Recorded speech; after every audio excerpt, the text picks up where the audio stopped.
नमस्कार दोस्तों, स्वागत है आप सभी का आज के इस नए वीडियो लेक्चर में, जिसमें हम जम्मू कश्मीर में 2021 में हुए पोस्टमैन पेपर के मैथमेटिक पोर्शन को सॉल्व करेंगे। तो आइए शुरू करते हैं आज के इस वीडियो लेक्चर का question number 1। Find the value of 10 + 10 × 10 divided by 10 by using BODMAS rule. तो हमने क्या करना है, इस एक्सप्रेशन को सॉल्व करना है with the help of BODMAS rule. Now according to BODMAS rule first step क्या है हमारे पास, ब्रैकेट पोर्शन सॉल्व करना। तो ब्रैकेट यहाँ पे नहीं है, स्टेप को हम स्किप करेंगे। फिर क्या है हमारे पास, डिवाइड करना। तो इन दोनों को डिवाइड करेंगे तो क्या आ जाएगा हमारे पास 1।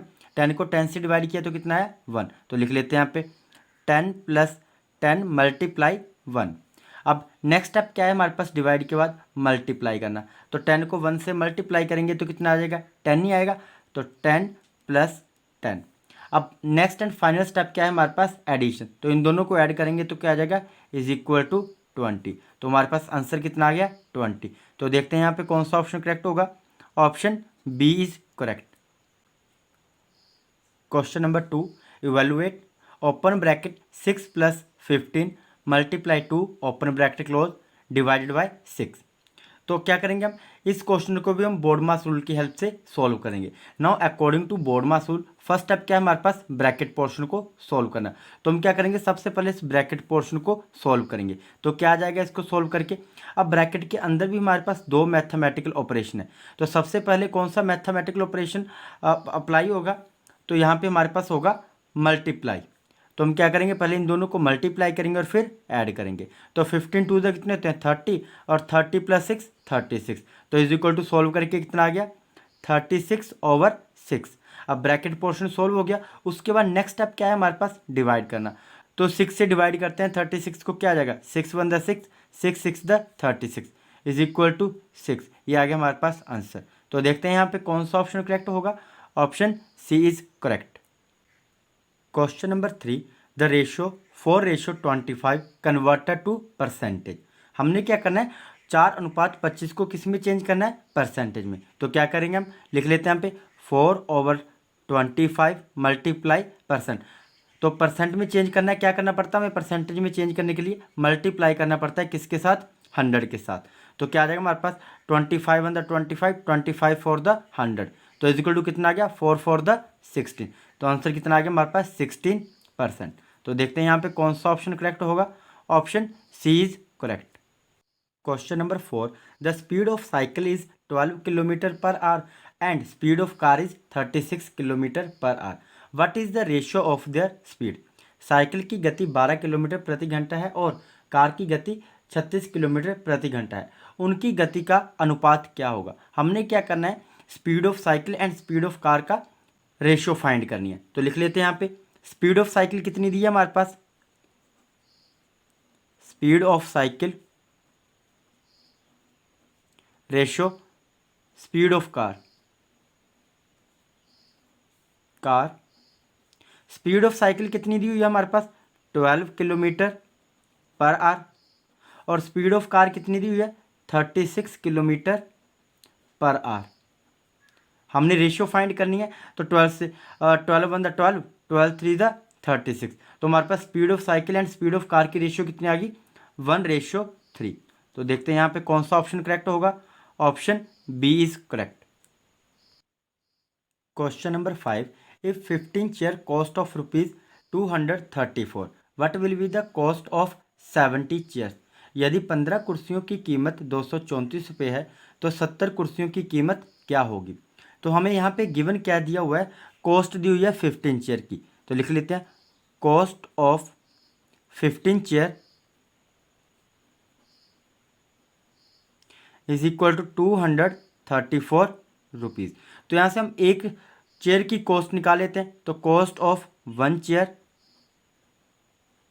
= 234 डिवाइडेड बाय 15 रुपीज़। अब हमसे क्या पूछा हुआ है यहाँ पे कि हमने 70 चेयर है उनकी कॉस्ट फाइंड करनी है। तो कॉस्ट ऑफ 70 चेयर कितनी आ जाएगी, कॉस्ट ऑफ 70 चेयर = 70 × एक चेयर की कॉस्ट कितनी आ गई, 234/15। 15। तो इससे जब हम कैंसिल आउट करेंगे तो हमारे पास आंसर कितना आ जाएगा 1092 रुपीज़। तो 70 चेयर की कॉस्ट कितनी आ गई 1092 रुपीज़। तो देखते हैं यहाँ पे कौन सा ऑप्शन करेक्ट होगा। Option A is correct. Question number 6, worker A take 8 hour to do a job and worker B take 10 hour to do the same job. How long should it take both A and B working together to do same job. कार्यकर्ता A एक काम करने में 8 घंटे लेता है और कार्यकर्ता बी उसी काम को करने में 10 घंटे लेता है।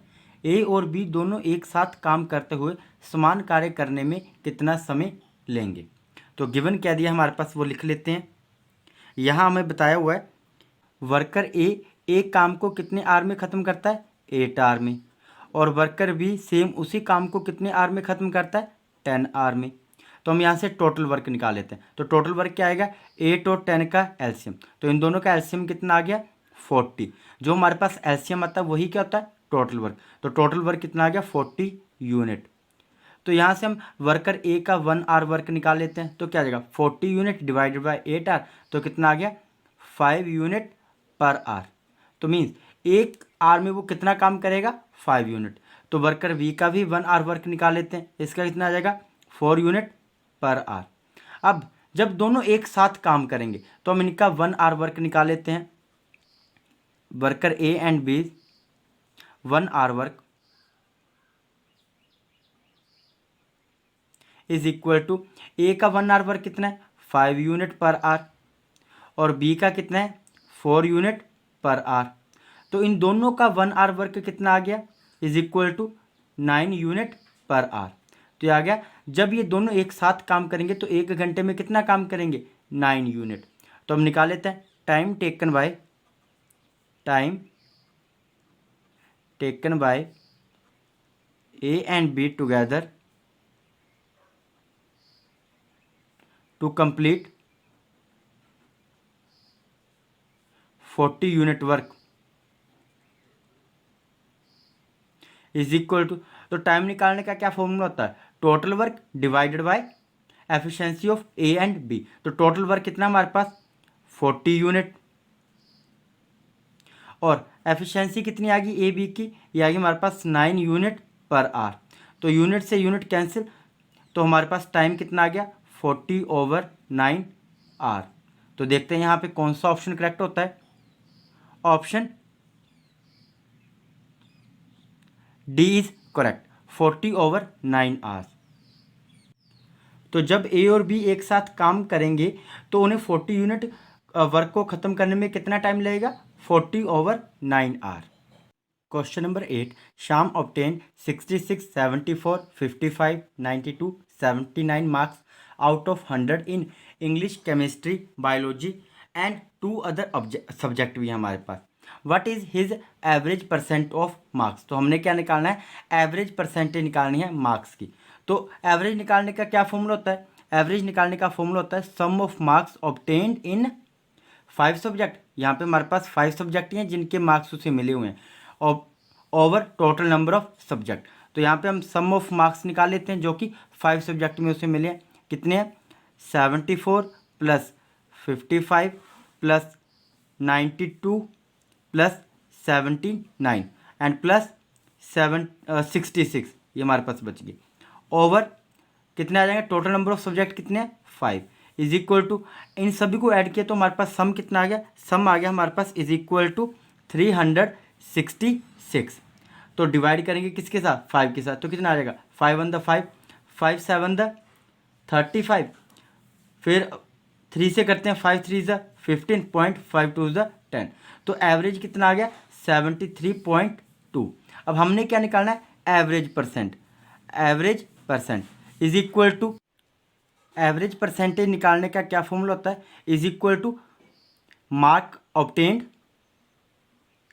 Obtained over maximum marks multiply 100। तो इज इक्वल टू अब मैक्सिमम मार्क्स की जो मार्क्स ऑब्टेन्ड है वो कितने हमारे पास वो आ गए हमारे पास 366 ओवर मैक्सिमम मार्क्स कितने हैं 500 मल्टीप्लाई 100। तो कैंसिल आउट करेंगे तो हमारे पास रिजल्ट कितना आ जाएगा एवरेज परसेंटेज कितनी आ जाएगी 73.2%। तो देखते हैं यहाँ पे कौन सा ऑप्शन करेक्ट होगा। Option C is correct, 73.2%। Question number 9, find the simple interest on a sum of ₹68,000 at 50/3% per month for 9 month. 68,000 रुपये की राशि पर 9 महीने के लिए 50/3% प्रतिमाह की दर से साधारण ब्याज ज्ञात कीजिए। तो गिवन क्या दिया हमारे पास वो लिख लेते हैं। प्रिंसिपल हमें दिया हुआ है, प्रिंसिपल कितना दिया हुआ है 68,000 रुपीज़। और क्या दिया हुआ हमें, टाइम दिया हुआ है, टाइम कितना दिया हुआ है 9 मंथ। अब 9 मंथ को हम चेंज करेंगे किस में, ईयर में। तो इज इक्वल टू कितना आ जाएगा 9 × 1/12, 3 3 ज़ा 9, 3 4 ज़ा 12 इज इक्वल टू टाइम कितना आ गया हमारे पास 3/4 ईयर। और रेट कितना दिया हुआ हमारे पास, रेट हमें दिया हुआ है 50/3% पर मंथ। तो अब यहाँ से हम सिंपल इंटरेस्ट निकाल लेते हैं। तो सिंपल इंटरेस्ट निकालने का क्या फॉर्मूला होता है, principal multiply rate multiply time over 100 is equal to, value put करते हैं यहाँ पे, प्रिंसिपल कितना है 68,000 मल्टीप्लाई रेट कितना है 50/3%, तो 50/3 मल्टीप्लाई 100 मल्टीप्लाई टाइम कितना है 3/4 ईयर, तो 3/4। तो कैंसिल आउट करते हैं यहाँ से, 2 0 से 2 0, 3 से 3 कैंसिल आउट, 4 से 4 1 द 4, 4 1 द 4, 4 7 द 28 और यहाँ पे आ गई 0। तो इज इक्वल टू 170 मल्टीप्लाई 50। तो हमारे पास सिंपल इंटरेस्ट कितना आ गया, इन दोनों को मल्टीप्लाई करके 8,500 रुपीज़। तो सिंपल इंटरेस्ट कितना आ गया 8,500 रुपीज़। तो देखते हैं यहाँ पे कौन सा ऑप्शन करेक्ट होगा। Option D is correct. Question number 10, a person sold a stock for ₹423 and incurred a loss of 6%. At what price it be sold as to earn a profit of 8%. एक व्यक्ति ने एक stove को 423 रुपये में बेचा और उसे 6% की हानि हुई। 8% का लाभ अर्जित करने के लिए इसे किस कीमत पर बेचा जाए। अब गिवन क्या दिया हमारे पास वो लिख लेते हैं। फर्स्ट केस में हमारे पास सेलिंग प्राइस दिया हुआ है, सेलिंग प्राइस कितना दिया हुआ है 423 रुपीज़। और लॉस कितना हो रहा है, लॉस हो रहा है 6%। हमने फाइंड क्या करना है, कॉस्ट प्राइस हमने फाइंड करना है। तो कॉस्ट प्राइस निकालने का क्या फॉर्मूला होता है, जब हमारे पास लॉस होता है तो is equal to 100/100 minus loss percent multiply selling price. तो इसमें वैल्यू पुट कर देते हैं 100/100 माइनस लॉस परसेंट। तो लॉस कितना हो रहा है 6%, तो लॉस आ गया, तो 100 में से माइनस करते हैं, तो 100 माइनस 6 कितना हो गया 94/94 मल्टीप्लाई सेलिंग प्राइस कितना है 423 रुपीज़। तो इज इक्वल टू मल्टीप्लाई करके कितना आ गया 42,300/94। तो जब हमने कैंसिल आउट किया तो कैंसिल आउट करके कितना आ गया हमारे पास इज इक्वल टू 450 रुपीज़। तो कॉस्ट प्राइस कितना आ गया 450 रुपीज़। अब हमें क्या बोला हुआ है कि इसे कितने रुपए में बेचा जाए कि हमें 8% का प्रॉफिट हो। तो हमने क्या करना है, अब सेलिंग प्राइस फाइंड करना है। अब नाउ हमारे पास कॉस्ट प्राइस आ गया, कॉस्ट प्राइस कितना आ गया हमारे पास, सेकंड केस है ये, कॉस्ट प्राइस आ गया हमारे पास 450 रुपीज़। और प्रॉफिट कितना होना चाहिए 8%। सेलिंग प्राइस हमने फाइंड करना है। तो सेलिंग प्राइस निकालने का क्या फॉर्मूला होता है, जब हमारे पास प्रॉफिट होता है तो is equal to cost price plus profit of cost price. तो कॉस्ट प्राइस कितना है 450 प्लस प्रॉफिट कितना हो रहा है 8%, 8/100 मल्टीप्लाई कॉस्ट प्राइस कितना है 450।